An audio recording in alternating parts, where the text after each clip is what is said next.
Check. We'll be starting in about 4 minutes. I will ask the audience if you will please hold your applause after any questions or anything. So we can get through as many questions as possible.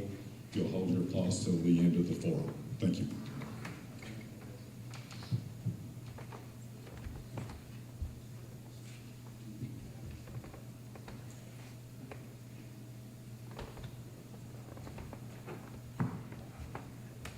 While you're here, everybody's ready. To let you know, as you see on your table, there is a microphone. So what we're hoping is that everyone will simply pass the microphone to your person beside you as their question becomes available.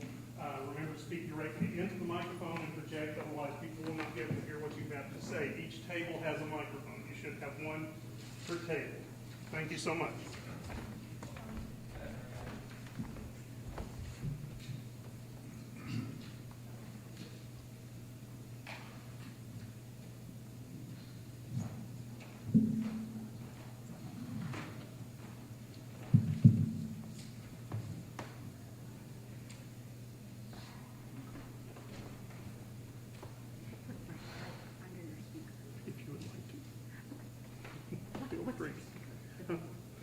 Yeah, you can use either one of them, or if you wanted to, you could flip onto here if you wanted, and it might give you a little bit better. Is it the mic? Is that the mic? That's just going into these cases. Feel free to put it anywhere you'd like. Flip onto this line right here, right there, maybe. Right there. Right here. Okay. Maybe do it. Point directly at it. Oh, okay. Thank you. That should work.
Good evening, ladies and gentlemen. Welcome to the Times News Candidate Forum. Tonight we will be hearing from our alderman candidates.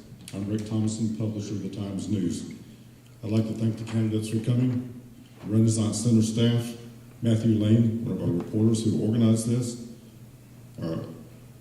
organizing it, and all of you who have chosen to attend, and all those watching our live stream tonight. Just some quick rules.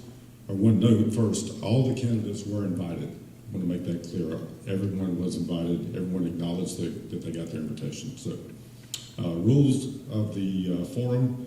The order of the candidates will be randomly selected. Got everybody's name in a cup here. I'll draw them out, and we will go from to their left as they're drawn. So, I don't know.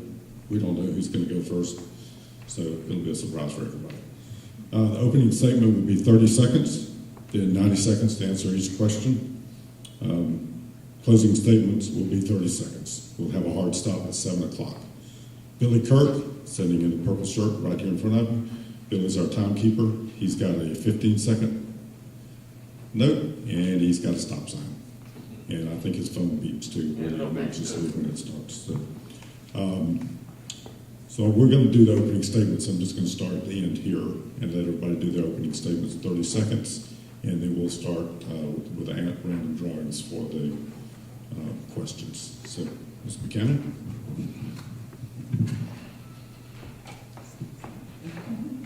Good evening. My name is Sarah Buchanan, and I'm running for alderman because there are three main priorities that I would like to tackle with the city of Kingsport: urban blight, economic growth, and also infrastructure. I was born and raised in Kingsport, and I've been doing development for the past 20 years, but I'm ready to bring that experience home. And I know that my perspective and my background and experience in managing budgets and projects can help bring a new perspective and can help push forward the progress that Kingsport is making. Vote Buchanan, May 18th. Mr. Carr. Hello. I'm Joe Carr, and simply put, I'm running to rekindle Kingsport.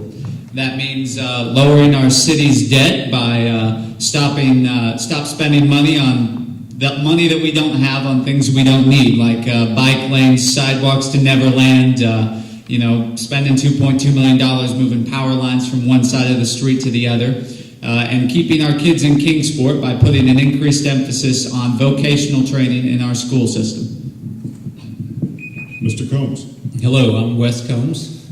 I grew up in this region. I graduated from ETSU, and I'm really focused on the future. I built a business in tech that's created jobs here, and I want to see that continue. I spend a lot of time focused on the future and a future outlook in economics, and I really want to bring those skills to the BMA. So a vote for me is really kind of a vote for the future.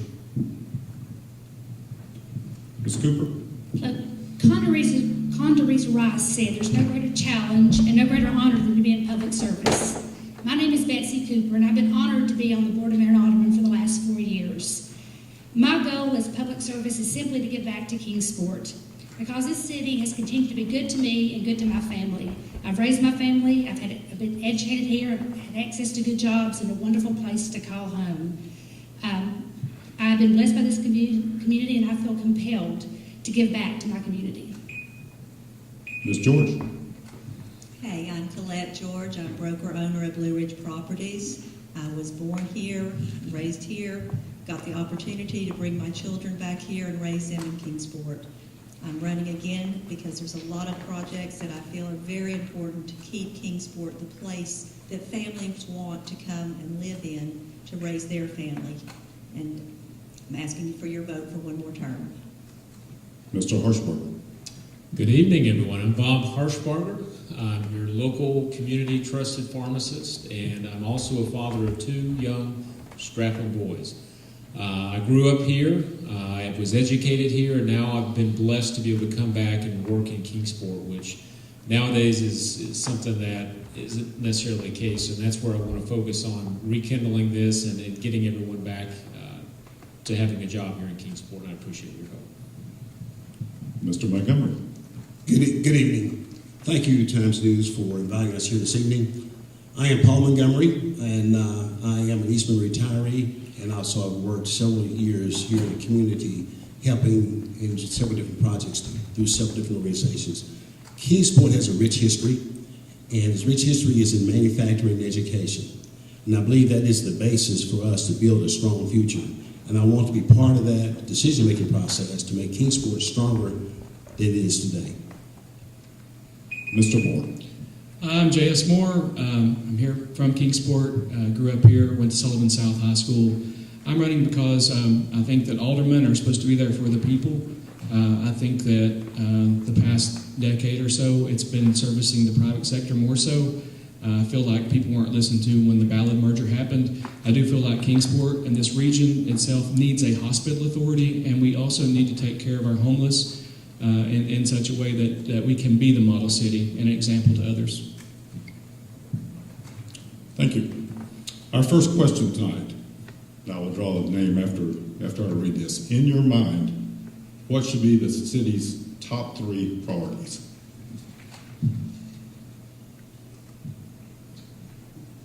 And we'll start with Ms. Buchanan.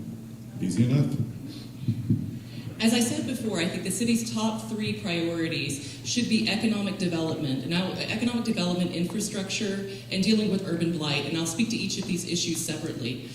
First of all, when we want to talk about economic development, we need to talk about growing small businesses and focusing at different levels, not only trying to bring industry into Kingsport, but also looking at the retail sectors and also other sectors where we can draw companies into Kingsport to grow jobs. We also need to provide support to entrepreneurs, people who are trying to start small businesses, to give them the tools that they need, as well as access to the financial products and services to make them successful.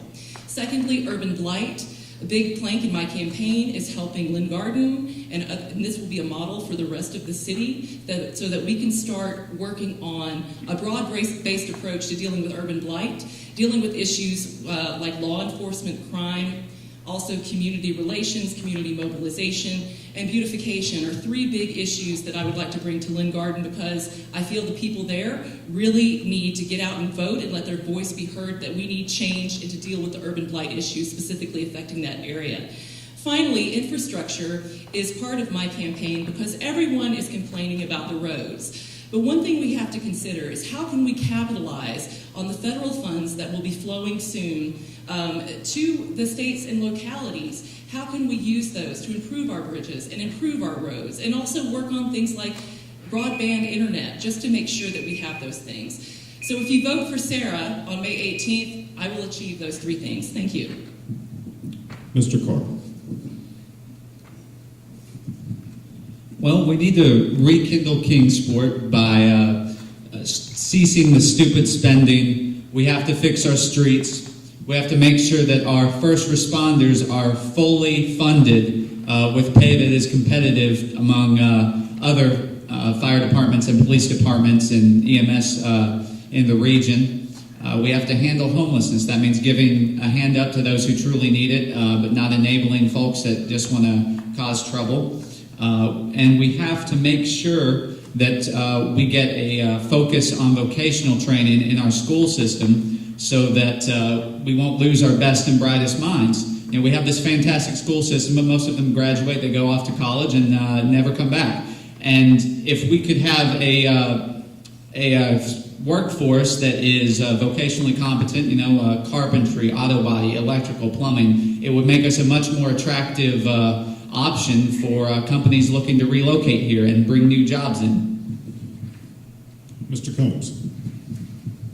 So I think one of the first things we've got to focus on is what's right around the corner, which is exiting the pandemic. Our local businesses, I think, are going to be primed to really grow during this time. This is a major time of disruption, and disruption is when you actually topple existing businesses and new ones grow quite a bit. I think downtown is primed for that. People are ready to get out and do stuff, so we need to make sure that we're promoting that in Kingsport and really making it easy for our small businesses to succeed what they do downtown and really growing that. So that's exiting the pandemic is crucial in how we do that.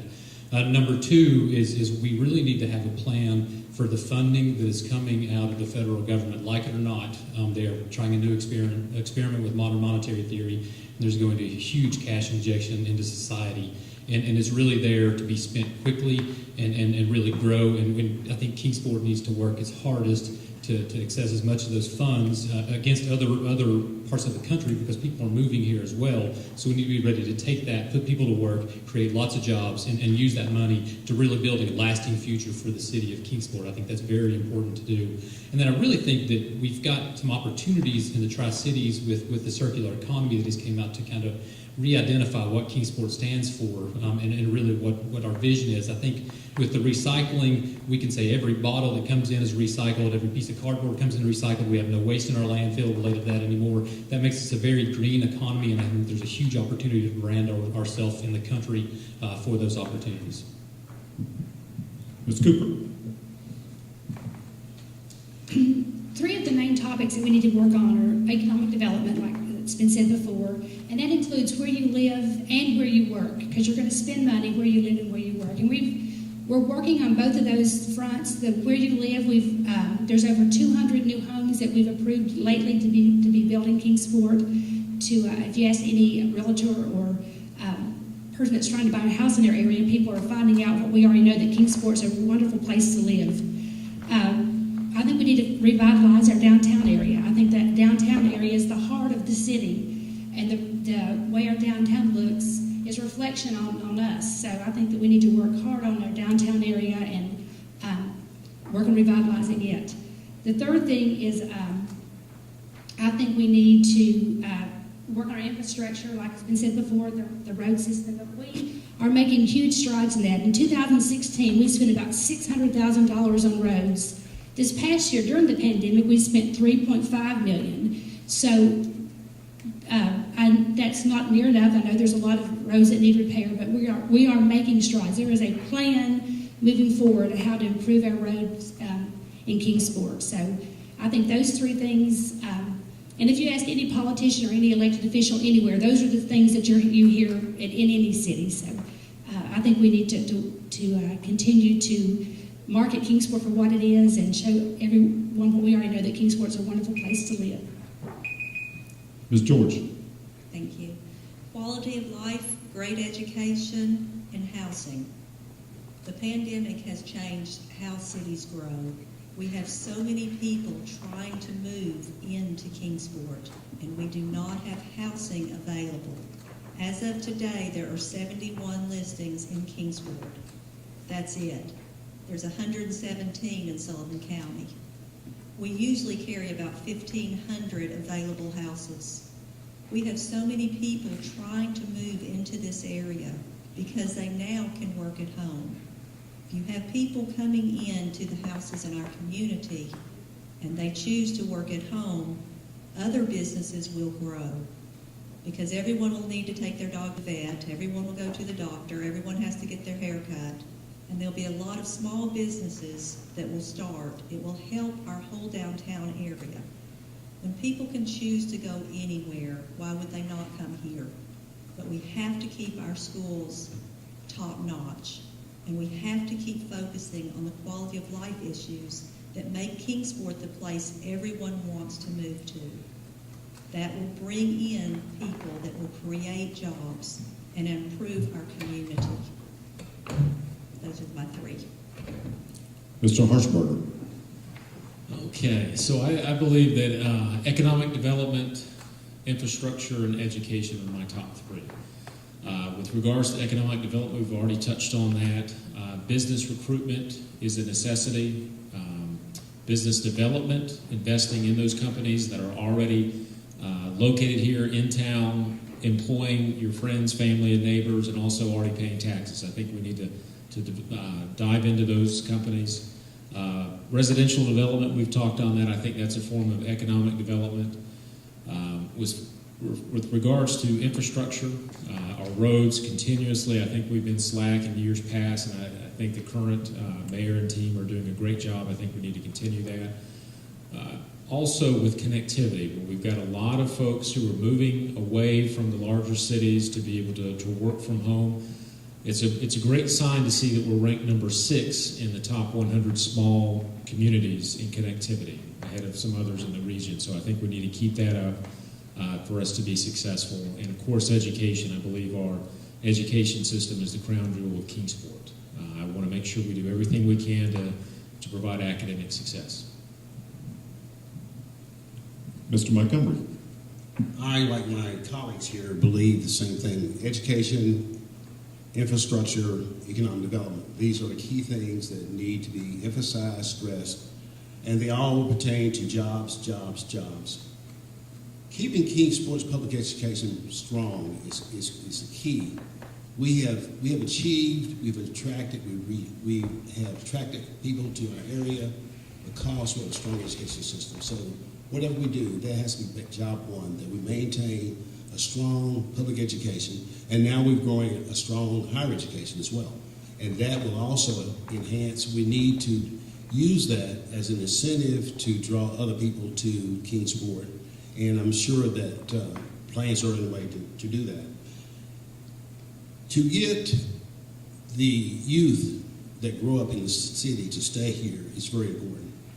We have too many of our children grow up, we get educated here, go off to school, and then they stay away.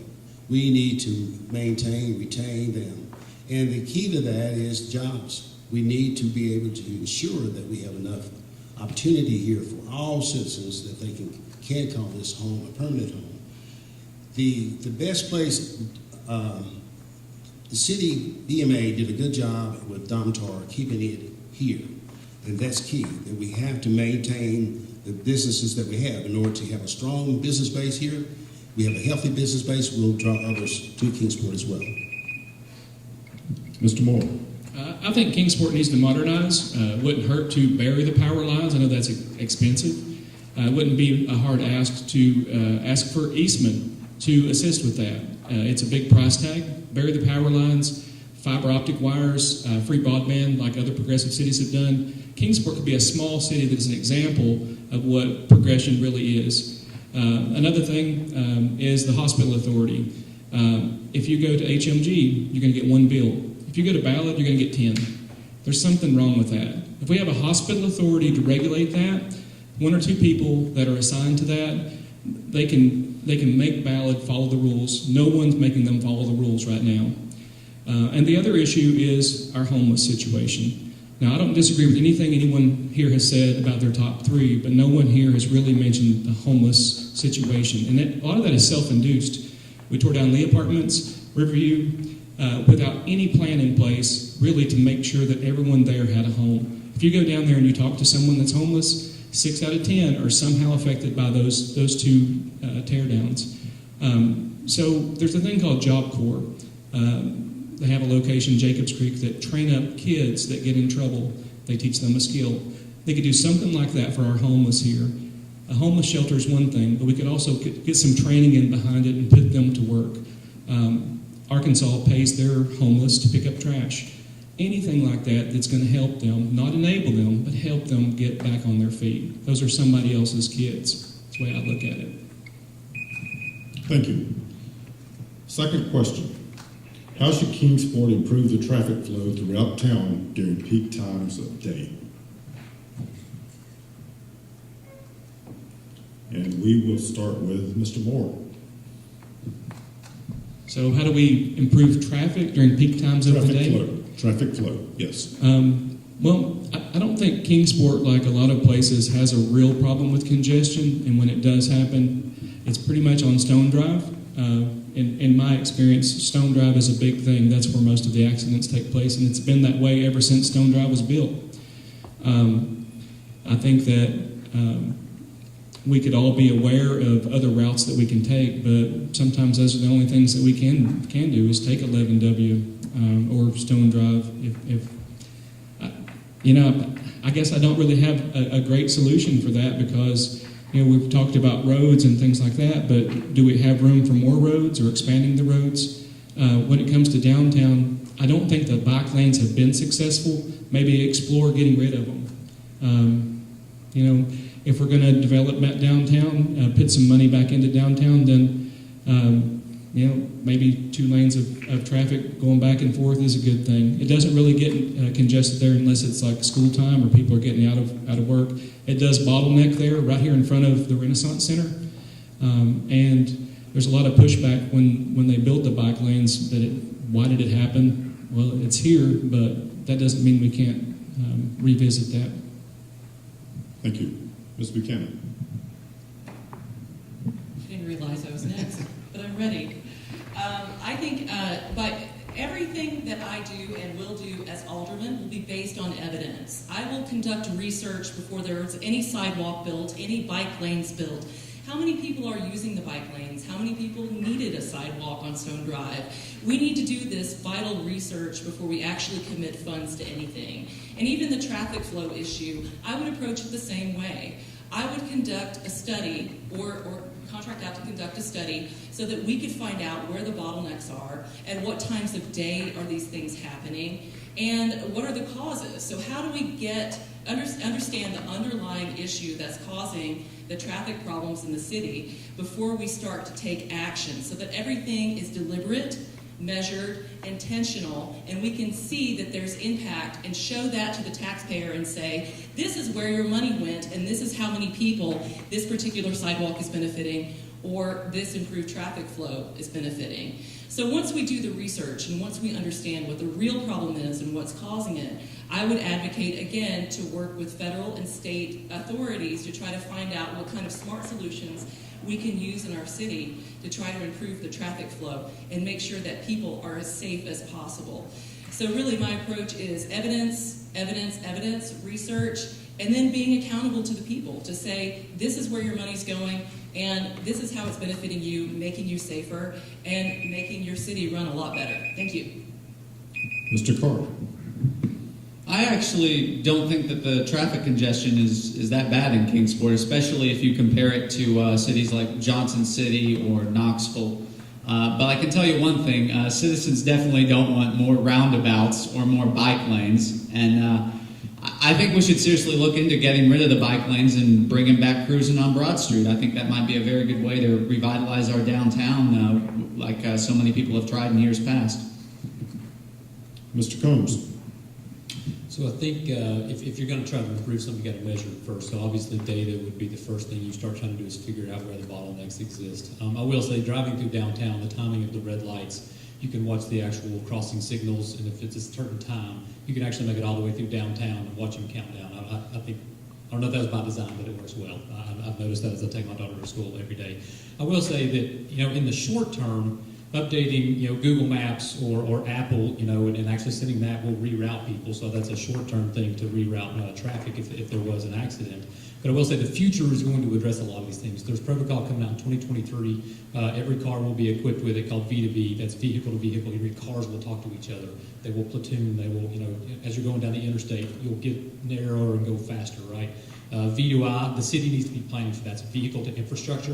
That's where the roads can talk to the cars, the stop signs can talk to the cars. The city needs to be planning on how it's going to deploy that in the future and upgrading itself, putting infrastructure in to have that ready, because that will change. Self-driving cars are coming, whether we like it or not, they're going to. I think it'll be nice at some point, but I like to drive as well. So a smart city is very, very important.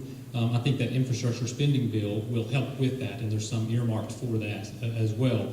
And going into like electric cars and these things, thinking about housing, we need to be thinking about how we're going to charge all this stuff. I don't know if AEP's ready to upgrade, but I think that's, if you're doing apartment complexes, everybody's going to be charging at night. You have to have an address or a way to address that as well. And so I think the future is going to actually make traffic much easier. Ms. Cooper. I don't see a huge traffic problem in Kingsport. I just got back from Hilton Head about 4 o'clock today and took 45 minutes to get over the bridge. So there's some places that do have a huge traffic issue. One thing that Kingsport offers is the CATS program, the transit service. Chris Campbell runs the CATS service, and he's open to any suggestions. So if you need transportation from one location to another, you can always depend on CATS or call their Kingsport transit service. Also, we've had a lot of talk about the sidewalks on Stone Drive. That is a TDOT project, and they did study and did see how many CAT stops are along Stone Drive and how many fatalities have happened because people were crossing Stone Drive. So there was some study done, there was some data done, and that project is 90% funded by the state and 10% by Kingsport. So that is only earmarked for a state route. So we can't take that money and spend it on a sidewalk, in a neighborhood. That has to be on Stone Drive. That's the only place we could use it. So, and it's a 90-10 match. So we got a lot of bang for our buck with that project. But there was a lot of data we presented to the, before we approved even the 10%. So, the sidewalks on Stone Drive are a whole different issue, a whole different funding source. Thank you. Ms. George? Thank you. Kind of like Betsy, I lived 10 years in Dallas, and so I've not seen the traffic here yet. I do think that we do a lot of studies and look at different ways when we align the signals, when traffic circles are built. We have traffic engineers that run run all the statistics and do all the data, and those decisions are made by using data. When you look at how you can change traffic flow, you have to look at what's causing it. And a lot of times if you're saying where things are bottleneck, it's because of schools letting out. And do you really want your kids to be flying out of schools on roads faster than they're going? A lot of times when you're looking at some traffic congestion, you're looking because there is a bus that has stopped. And I think the safety of our citizens and the safety of our kids is very important, even if it does slow our traffic down. And in working with a lot of people coming into this area, I never hear complaints about our traffic. In fact, people are amazed at how well things do flow. And I like the roundabouts. I think they're great. And they're kind of unique to our city. But a lot of study and data goes into every traffic decision that is made and every road that's done and every stoplight that's put in.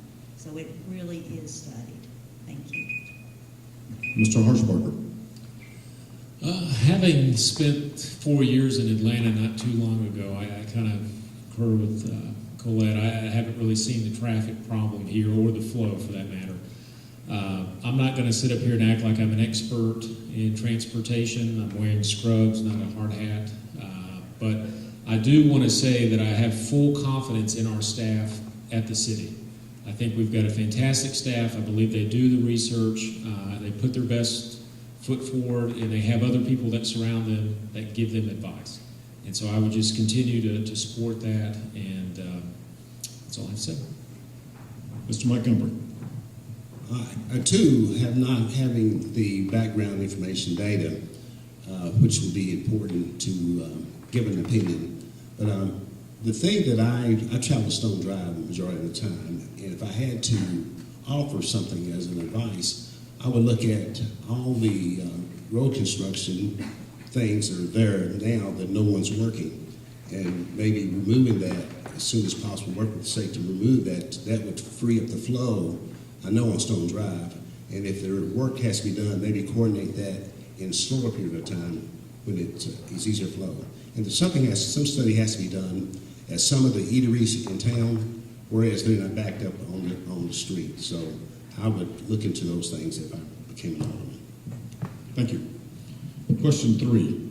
What should the city of Kingsport's role be in addressing the homeless situation in the city?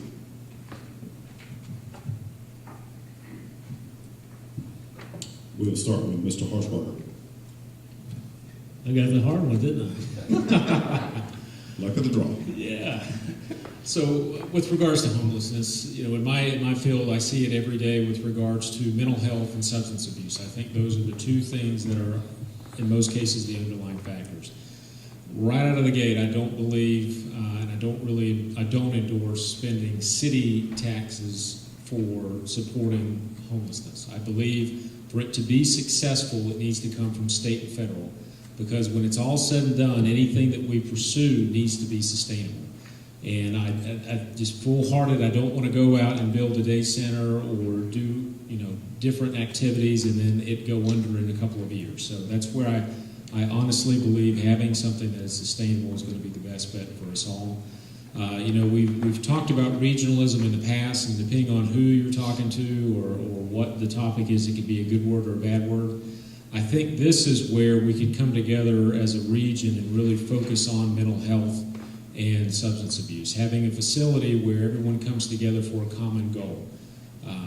I think that's the best route to do it. Like I said, I don't endorse spending city money for this project. Like I said, it just needs to be sustainable. Mr. Montgomery. This is a complex issue. First, you want to be compassionate, which I am.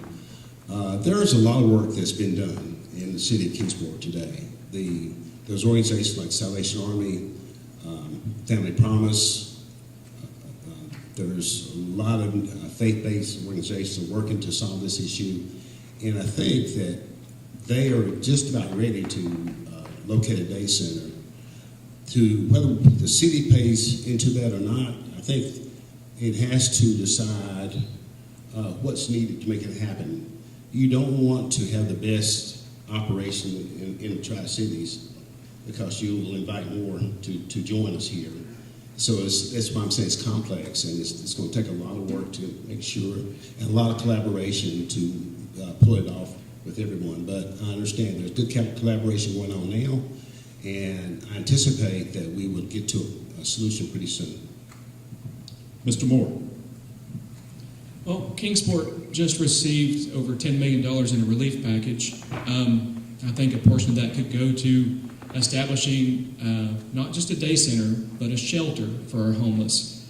And not only that, we could apply for federal grant money if we did do something like Job Corps to train up people that need assistance. And that's not just training up people that are homeless, that don't have a place to stay, but also just training up people that need help. Maybe they don't have the means to go to college or something like that. But if we had something like Job Corps or something like that to train people in tech, plumbing, electrical, all these different things to get them off the street, I think that by and large we've looked at it the wrong way. We want to call ourselves a model city, but at the same time we want to put blocks on our benches and so someone can't lay down. I think it's a shame when that happened, when the blocks appeared on the benches. The whole ballot protest was going on as well, and I just got fed up and I showed up at the BMA, and I was going to stay out of it, but I think not enough people are getting involved in that. I think we have the wrong approach. If we're going to be a model city, we need to help those that need help the most. Ms. Buchanan.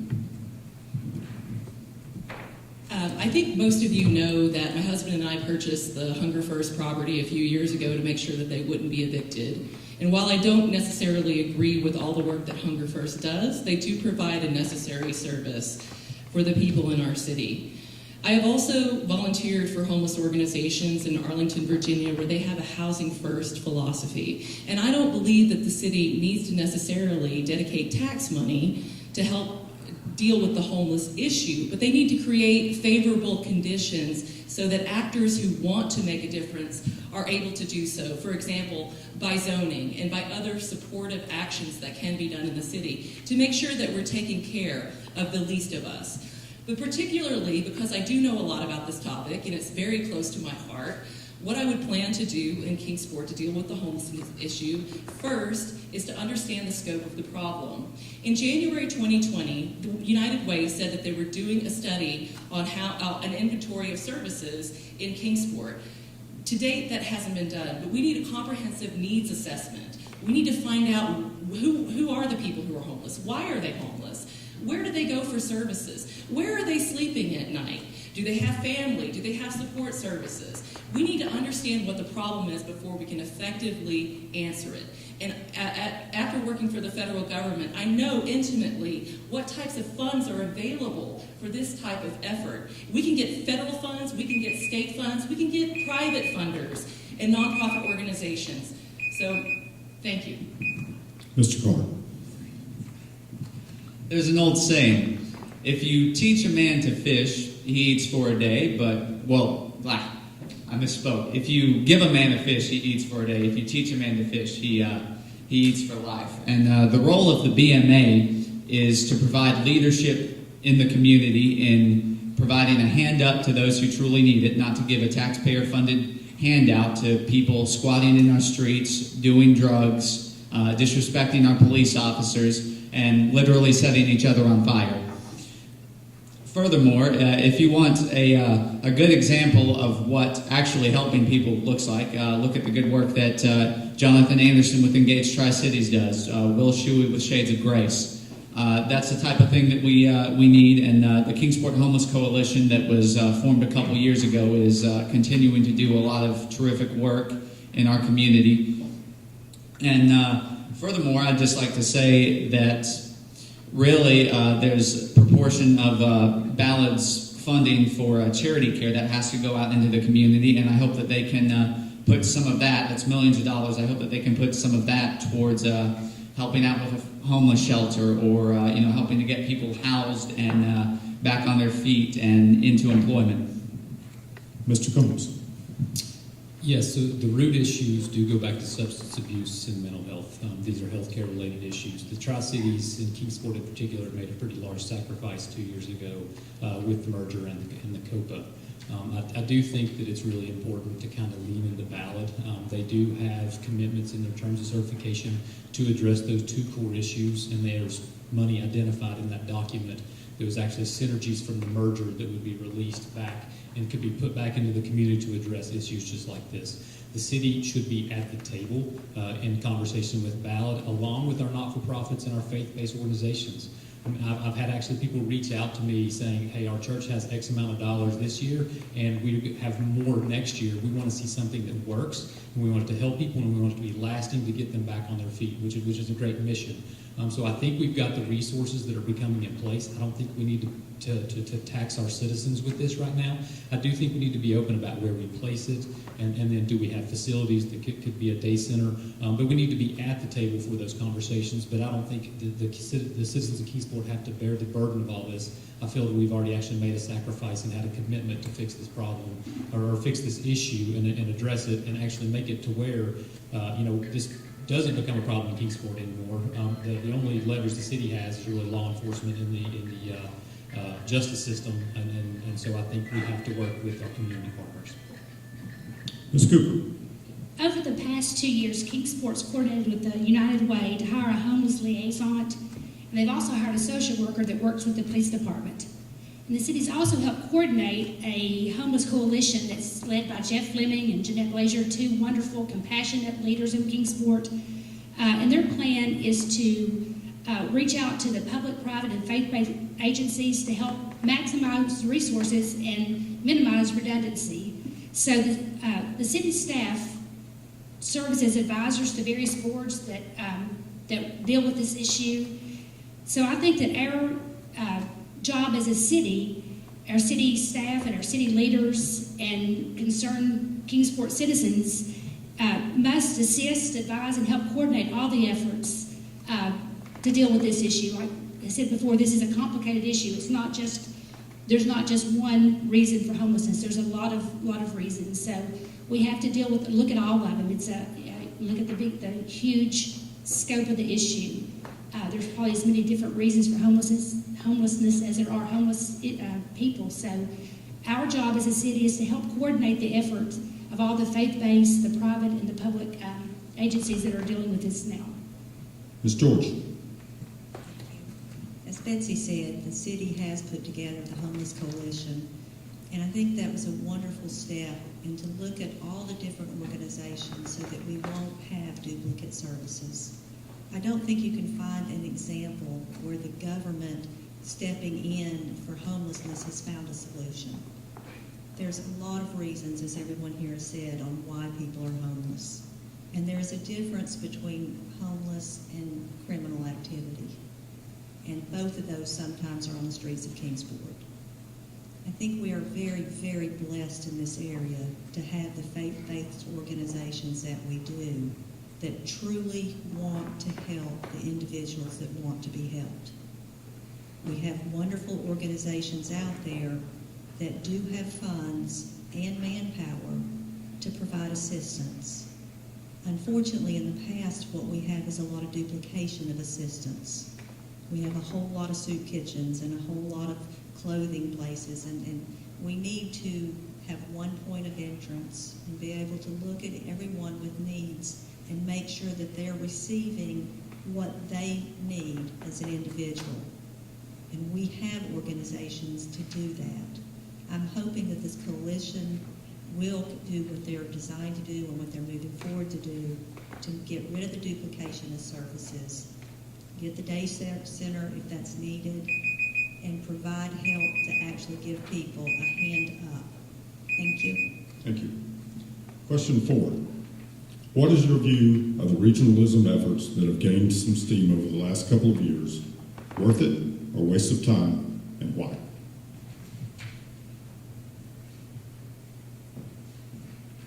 We'll start with Ms. George. It's a perfect question for me. You know, this, when it makes sense, we do regionalism fantastically. When it came to things like Aerospace Park, which is a wonderful project that benefits everyone stepped up. When you look at things that are good for this region in terms of job creation, in terms of getting a workforce, in forms of training, in forms of some of the things even with the homeless, we work together great. Our police and fire are terrific with each other. Our police, if they need somewhere else, they go. They all work seamlessly as in the region. When you look at how we are done in taxes for retail, you know that if we're all looking at one restaurant or one store, we're going to fight each other for it because that's what our tax structure is. On the big things, we work great. For the last 18 years, Bristol, Kingsport, and Johnson City have gone to Nashville as a group to present the issues and address them with our representatives on what's important to us. And I know I'm going to run out of time and I can talk more on regionalism, but you know, I think we get penalized saying we don't do a good job when we do on the things that matter. Mr. Harshbarger. Like I mentioned earlier, I think some of the things that we could work on together are common goals, like with the mental health and substance abuse. I think because it's a national issue, that's something that we could come together and focus our efforts on in our tax dollars. As far as the idea of regionalism, I appreciate the idea. I think it works tremendously when we speak with one voice. However, my main motto here is Kingsport first. And so taking on the position as alderman, I want to do everything I can to make sure Kingsport is in the best position possible. And you know, you cross different bridges once you get there, but that's my main focus because I'm running for Kingsport alderman, not a county commissioner or not anything for Washington County or Johnson City. So with that being said, I think the thing that would set us up for success is going back to the development of our neighborhoods and our communities, and people are more likely to spend money where they live. So for us to be successful in the long run, I think we need to focus on it. Mr. Montgomery.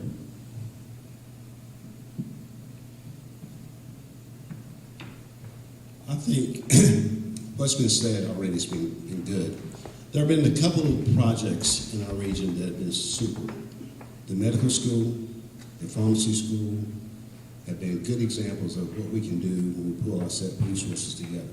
There are probably other big ticket items that we can work together on to make economic development feasible.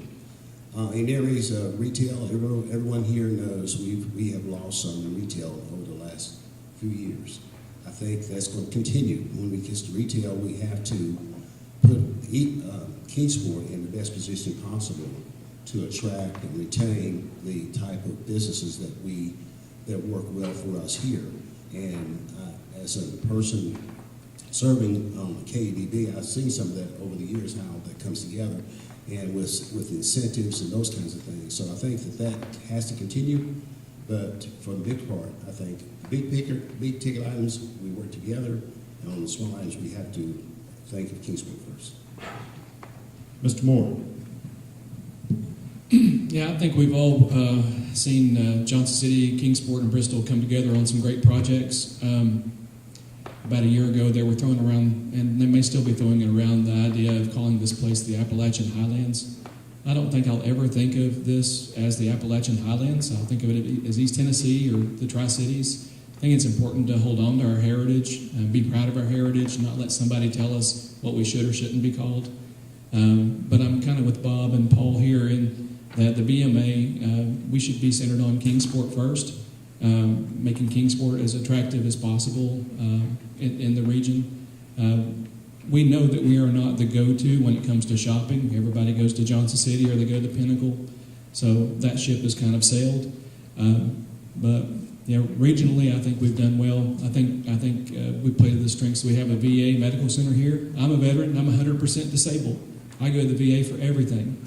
But for those of you who do not have the luxury of going to the VA and you're stuck going to Ballard, I feel for you. That's why I think a hospital authority is important. Regionally, that's something that we need as a hospital authority to regulate that. So we should come together with Bristol, with Johnson City, and that's going to help Southwest Virginia. It's going to help Hawkins County. Hospital authorities desperately needed in this area. Thanks. Ms. Buchanan.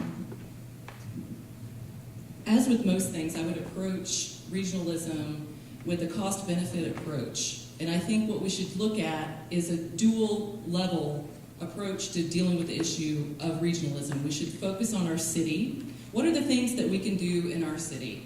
Particularly focusing on education and things like that, and also, local issues, local businesses and things of that nature.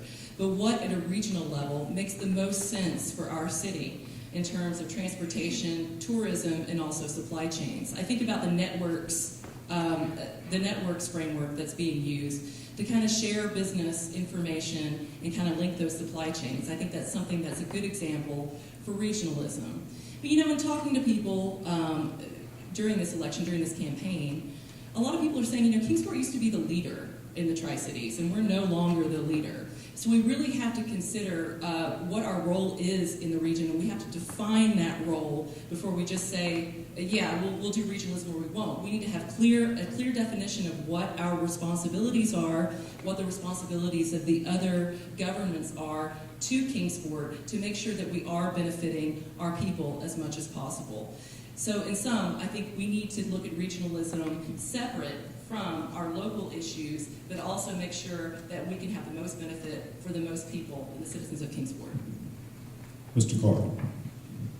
The growing push for regionalism gives us a unique opportunity to rekindle Kingsport by reasserting ourselves as the leading city in our area. The only way to make sure that Kingsport gets the best deals going forward is by ensuring that we have a seat at the table. And that's why it's so important that we fix our infrastructure, that we put an increased emphasis on vocational training in our school system to make our workforce globally competitive and attractive to prospective new employers. And that's why it's also so important that we accelerate the development of new housing so that all of these people moving here will have a place to go. And also, not just that, but new condominiums for some of the younger generations that want to stick around in this area but aren't quite ready to commit to buying a house. Mr. Combs. So I think back and forth between cities, moving businesses back and forth, that's a net zero game. That doesn't accomplish much for the region. So I think we have to work together on those kind of issues. It's just not productive. And really, Kingsport needs to be at the table for the conversation. As let's say, if you're at the table, if you're not at the table, you're on the menu. So Kingsport needs to be there. And I do think that's improving. I think Kingsport is more involved in the regional effort. The regional effort's not that old, so I think everybody's still getting comfortable with each other and trying to figure out what they can and can't do. Their transparency and honesty are key to building those relationships, and that's the stage I feel we're in within the region. I have seen coordination personally. I'm involved in the Chamber Legislative, and there are Kingsport, Johnson City, and Greenville are all represented there, and that has been very productive with all the state legislators and the conversations we have. So I do think that it is getting much better. I think a few things that have been keyed on that Sarah mentioned. I really feel we're trying to figure out what's Kingsport its identity in the region. What are we and what are we doing? Are we just the town everybody works in, they go home, they live somewhere else? Is that what we are? I really don't think so. I do think that we are starting to bring our identity to bear as we're going to be the circular economy, one of the most renewable communities in the country, with the initiatives by our manufacturing plants, and we will create products that will be used in the world. And so I think that is a branding and a marketing strategy that really helps Kingsport identify what it does in the community. Ms. Cooper. I don't know if it's more difficult to go first or last. I understand a united voice is stronger, so I understand why businesses want to promote regionalism. I understand why Visit Kingsport and Judd Teague and his group advertise for all the area attractions. I understand why Move to Kingsport advertise all the area attractions because we want people to come to Upper East Tennessee or the Tri-Cities to start a business or to live. But as an elected official, like has been said before, our concern is Kingsport. We fund our schools, our police force, our fire department through our tax dollars. So we have to make sure that Kingsport wins on some of these. So even though I support regionalism, I understand it. When I meet someone that's coming to our region for the first time, I mention all the different attractions around our area. But yet I want them to move and live in Kingsport. So I think that as elected officials, we have to put Kingsport first and understand that we have to sell ourselves, and we have to. One of the main things that I think we need to do to make sure that we have that tax base is to shop local. I don't think that's been mentioned. I was trying to think of something that hadn't been mentioned. One of my family members talked about Dick's leaving Kingsport, and I said to her, when's the last time you went to Dick's? Because she orders everything through Amazon. So I think we need to encourage people to shop local, because that's where our tax base comes from, that we can support our police and fire and our schools and infrastructure. And we're going to change the rules just a little bit so we can get to one more question fully and give you time for your closing statement. So this question, you'll have 45 seconds to answer. What types of incentives do you think Kingsport should be using to improve its economic situation?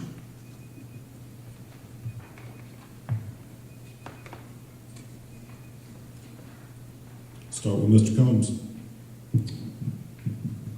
All right, so incentives for economic situation and development. I think we have to think outside the box on this, on really how we immediately grow our small businesses downtown and drive traffic down there to where people are shopping and buying local. So one idea I had is should we do stuff with supercharging stations downtown to bring people off the interstate to charge their cars?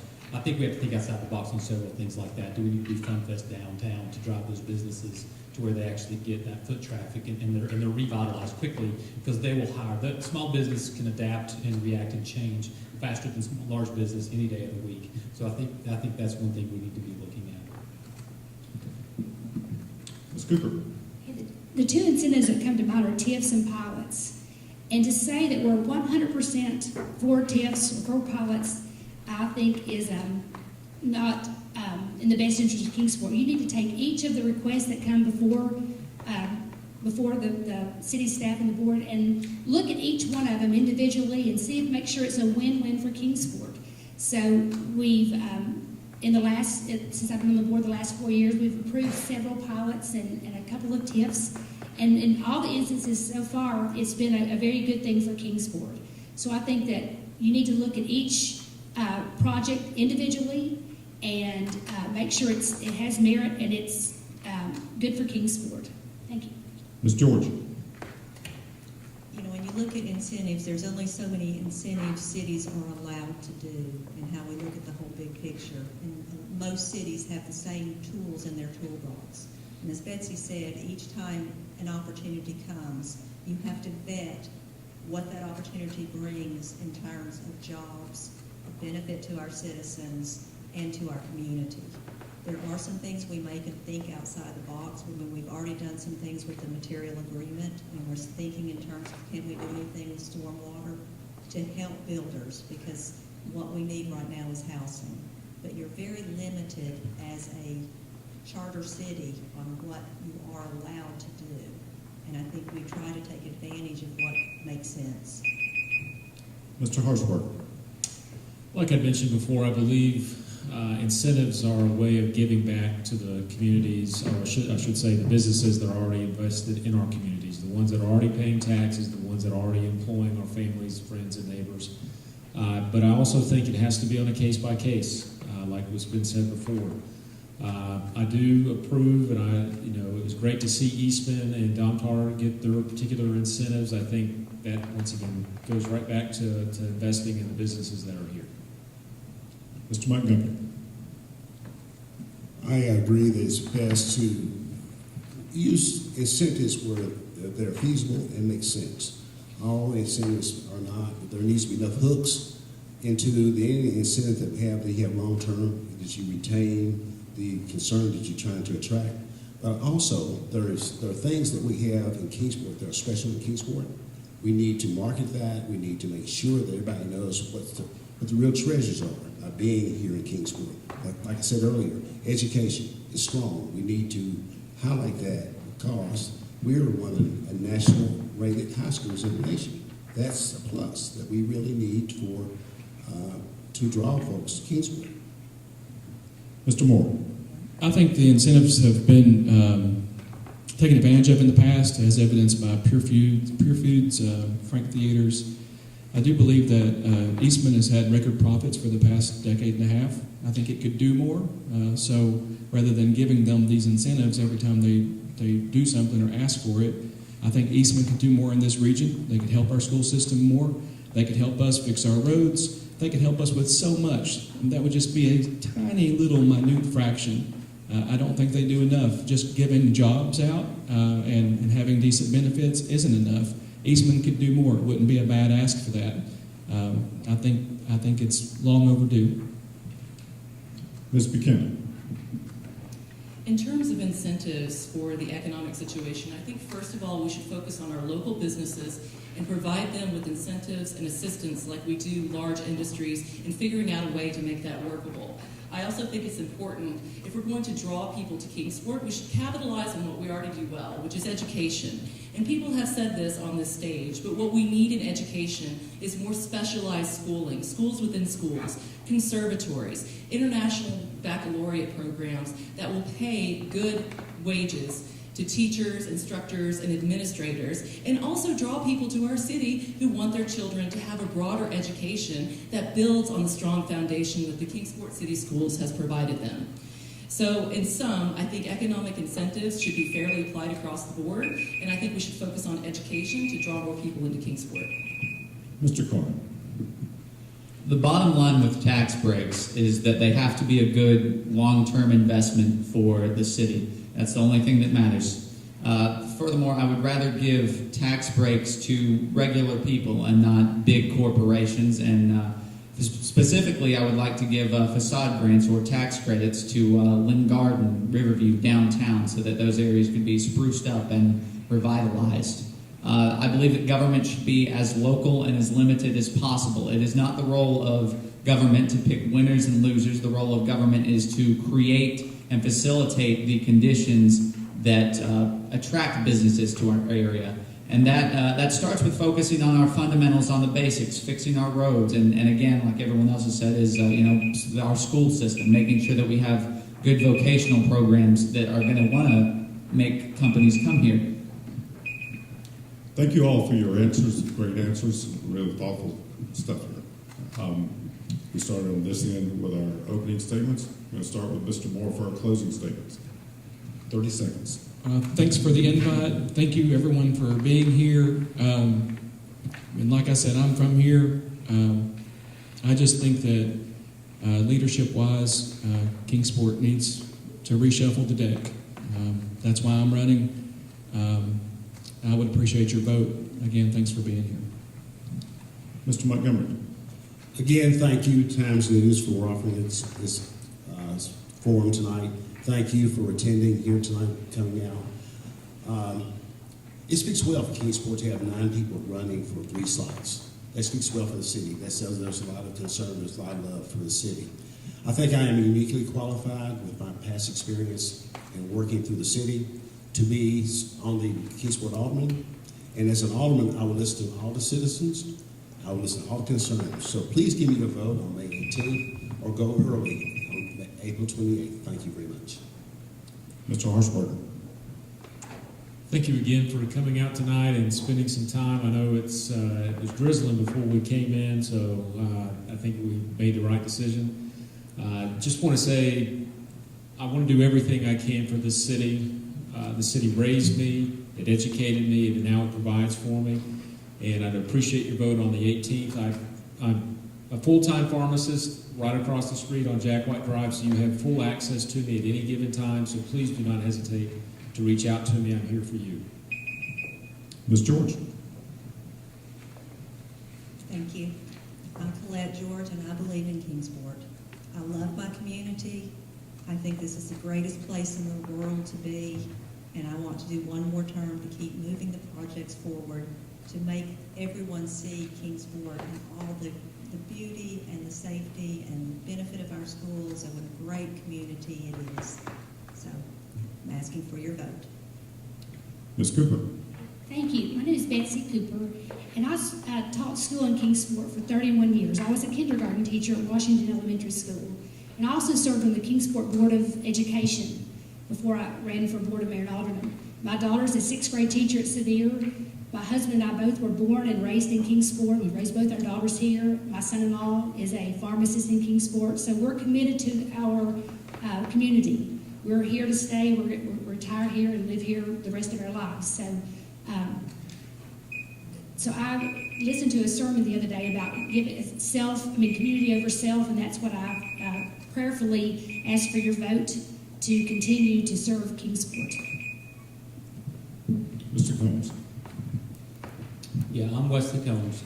So we're undergoing massive change that no one in the room has ever seen. So the old rules are really out. So I think it's time to get ready for the future is what we're planning for. If you watch some of my videos on livekingsport.com, you'll see that I'm an outside-the-box thinker with some ideas that might work, some might not. So I really want to bring to the BMA that future perspective and round the BMA, because I think it needs to have lots of different ideas coming to the table. You get 3 votes in this election, so I'm really asking that you give 1 vote to the future, and that would be a vote for me. Thank you. Mr. Carr. I'm Joe Carr. I'm a local realtor, and as the youngest candidate running, I represent the generation with the most at stake in this city election. That's why I'm running to rekindle Kingsport and get us back on track and leading the way in the Tri-Cities again. And that starts with keeping our taxes low, keeping our schools great, fixing our roads, fully funding our first responders, and ceasing spending money that we don't have on things that we don't need. So on May 18th, I hope that you'll cast your vote for me. Thank you very much. Ms. Buchanan. The pandemic that we're facing and the changes that it's brought has really given us an unprecedented opportunity to positively shape the future, but only if we have a strong, transparent, and decisive Board of Mayor and Aldermen. As Alderman, I will be open with my constituents, letting them know what's happening, and also providing information and data consistently. And I also think that it's really important that if voters focus on the issues that I focus on, urban blight, infrastructure, and economic development, then they can see Kingsport move forward if they vote for Buchanan.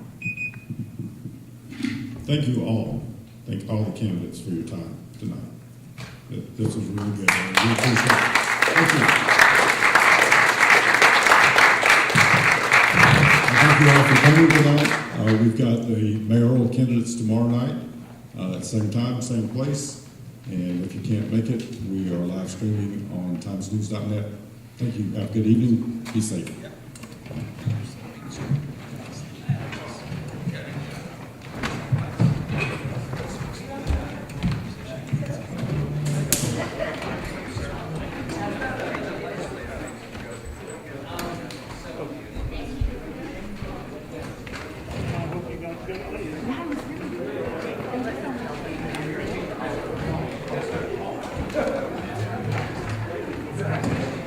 Oh, yeah.